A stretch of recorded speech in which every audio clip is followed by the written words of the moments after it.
I don't know about y'all, but I am super excited how this all turned out. So we finally got some AN line and hoses that fit. I knew I wasn't crazy. Those other hoses definitely did not work, or those other fittings, which I've got half of them right there because Amazon won't return them. And bulkheads. We're gonna shroud these radiator lines after we test everything.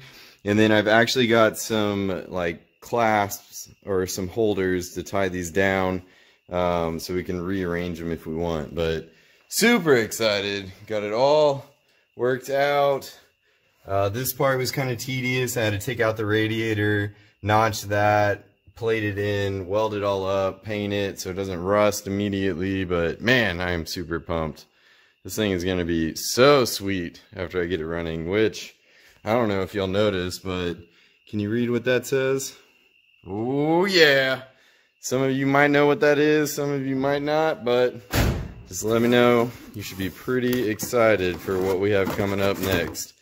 And the switch panel to go with it. So super pumped about this.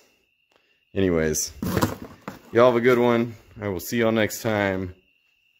Peace.